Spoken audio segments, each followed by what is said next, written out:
আসসালামু আলাইকুম। Welcome back to my channel Piya kitchen. কেমন আছেন সবাই? আশা করছি ভালো আছেন। দেশ বা দেশের বাইরে যে যেখান থেকে আমার ভিডিওটি দেখছেন সবাইকে আমার নতুন ভিডিও দেখার আমন্ত্রণ জানাচ্ছি। তো আজকের রেসিপিতে কিন্তু অনেক মজার একটি রান্না করব। তো এই রান্নাটা কিন্তু খেতে অসাধারণ, আর এটা যেদিন বাসায় রান্না করবেন না, এর যে একটা সেন্ট সারা ঘরে ছড়িয়ে যাবে, এটা যে খেতে কতটা মজা যেদিন রান্না করবেন সেদিন অবশ্যই বুঝতে পারবেন। কারণ এর যে ঘ্রাণটা ছাড়া রুমে যে ছড়িয়ে যাবে, তাতেই মনে হবে যেটা খেতে কিন্তু দারুণ মজা। বিশেষ করে এই ধরনের ডাল যারা রান্না করে খেতে পছন্দ করেন, ঠিক আমার মতো করে এইভাবে রান্না করবেন, দেখবেন এটা যে খেতে কতটা মজা। যখন দেখবেন যে বেশ কিছুদিন একটু ডাল খেতে মন চাচ্ছে, ঠিক এইভাবে রান্না করে খাবেন, দেখবেন এই ডালটা খেতে দারুণ মজা। তো রেসিপিটি ভালো লাগলে অবশ্যই একটি লাইক, কমেন্ট, শেয়ার করে চ্যানেলটিকে সাবস্ক্রাইব করে পাশে থাকবেন।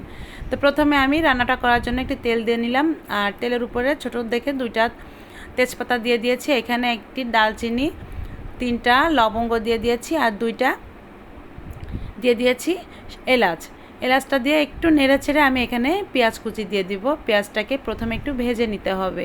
চাইলে কিন্তু পেঁয়াজটা আপনারা বেটেও দিতে পারেন, তবে আজকে আমি এইভাবেই রান্না করছি। তবে ডালটা কিন্তু যতটাই রান্না করবেন না কেন, ডাল জাল হতে হতে পেঁয়াজ সবই গলে যায়, এজন্য বাটা পেঁয়াজ না দিলেও চলবে। আমি এভাবেই দিয়ে দিয়েছি। তো দিয়ে দিলাম কিছু কাঁচামরিচ ফালি করে। মরিচের পরিমাণটা আপনারা আপনাদের পছন্দ মতো বুঝে শুনে দিবেন, যে যেমন খেতে পছন্দ করেন ঠিক সেই অনুপাতেই দিবেন। তো আমি পেঁয়াজটাকে এবার একটু কিছু সময় ভেজে নিয়েছি, মানে পেঁয়াজের একটা কাঁচা কাঁচা ভাবটা কিন্তু চলে যাওয়া পর্যন্ত।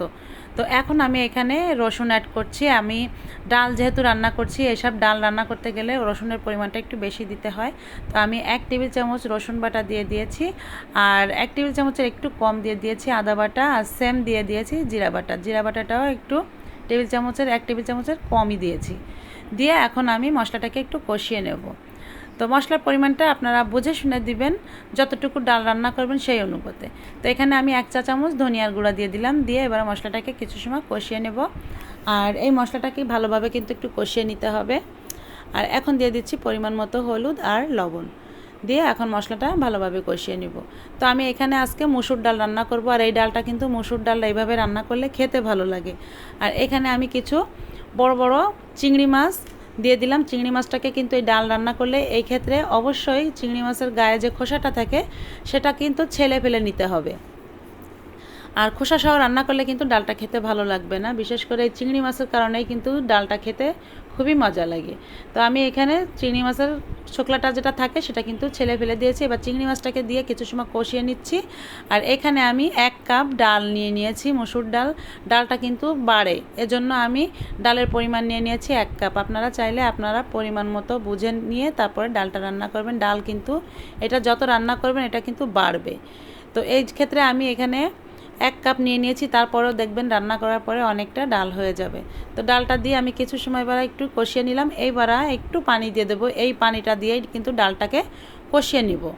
ডালটা যতটুকু সিদ্ধ হবে সেটাতেই কিন্তু হবে, এখানে যে খুব বেশি সিদ্ধ হতে হবে ডালটাকে তা না। যে চিংড়ি মাছটা দিয়েছি, চিংড়ি মাছের সঙ্গে ডালটা খুব ভালো করে একটু কষিয়ে নিতে হবে। আর এটা কিন্তু মেখে ঝুঁকে রান্না করলে ভালো লাগবে না। এই ডালটা কিন্তু অনেক রকম করে রান্না করা যায়, মেখে রান্না করা যায়, হাতে মেখে। তো হাতে মেখে রান্না করাটা টেস্ট একরকম, আর এভাবে চিংড়ি মাছ দিয়ে রান্না করলে এই ডালটাকে অবশ্যই আমি যেভাবে রান্না করছি এভাবেই রান্না করতে হবে। তো দেখুন কষানো কিন্তু আমার হয়ে গিয়েছে। এটা যে একদম ভাজা ভাজা করে নিতে হবে কষিয়ে, এরকম ঠিক না। পানিটা জাস্ট একটু শুকিয়ে গেলেই কিন্তু হয়ে যাবে। এটাকে এইভাবেই কষানো হয়। তো এইভাবে কষিয়ে নিলেই হয়ে যাবে। তো এখন আমি দেখুন ভালোভাবে একটু নেড়ে চেড়ে নিচ্ছি, যেহেতু ডাল, এটাকে একটু যত নাড়বেন দেখবেন ডালটা কিন্তু একটু গলে গলে আসবে। আর এখন আমি ঝোল হিসাবে পানিটা দিয়ে দিচ্ছি, ঝোল ডালে যতটুকু পানি লাগবে সেই অনুপাতে দিতে হবে। অনেক পানি দিলে দেখা যাচ্ছে ডালটা একদম গলে যাবে, তখন কিন্তু আবার ভালো লাগবে না খেতে।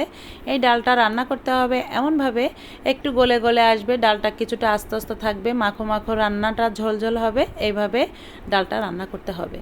এখন আমি তেজপাতা দুটিকে উঠিয়ে রাখবো, কারণ ফ্লেভারটা যতটুকু বের হয়েছে ততটুকুতেই কিন্তু ডালটা খেতে ভালো লাগবে। চাইলে আপনারা রেখে দিতে পারেন, তবে আমি দেখতে ভালো লাগবে না, যার জন্য আমি তেজপাতা 2টা উঠিয়ে নিলাম। এখন আমি ডালটাকে ঢাকা দিয়ে কিছু সময় জাল করে নিব। আর এই মানে ডালটা এখন মানে বলক আসার পরে চুলার আঁচটা মিডিয়ামে রেখে ঢাকা দিয়ে হোক আর এমনি হোক এভাবে সুন্দর করে আস্তে আস্তে জালে কিন্তু রান্না করে নিতে হবে। এটা কিন্তু জোরে জাল দিয়ে রান্না করলে দেখা যাচ্ছে ঝোলটা খুব তাড়াতাড়ি টেনে যাবে আর ডালটা কিন্তু শক্ত থেকে যাবে। এজন্য মিডিয়াম আঁচে আমি এই জন্য ঢাকা দিয়ে দিয়ে সুন্দর করে ডালটাকে রান্না করে নিচ্ছি। ডালটা একদম গলে যাবে, কিন্তু ডালটা আস্তে আস্তে থাকবে, কিছুটা গলে গলে যাবে। দেখতেই পাচ্ছেন কত সুন্দরভাবে আমি নামিয়ে নিলাম। ঠিক এই পর্যায়ে ঘনত্বটা আসলে মানে ডালটাকে নামিয়ে নিতে হবে। আর এর একটু ডাল দিয়ে ভাত খাবেন, দেখবেন এটা যে কত মজা পাবেন। যারা না খেয়েছেন তারা অবশ্যই এভাবে ডাল রান্না করে খাবেন, দেখবেন খুবই ভালো লাগবে। তো ভিডিওটি ভালো লাগলে অবশ্যই একটি লাইক কমেন্ট শেয়ার করবেন। আর যারা আমার ফেসবুক পেজটি ফলো করেনি তারা অবশ্যই আমার ফেসবুক পেজটি ফলো করে দিবেন। আল্লাহ হাফেজ।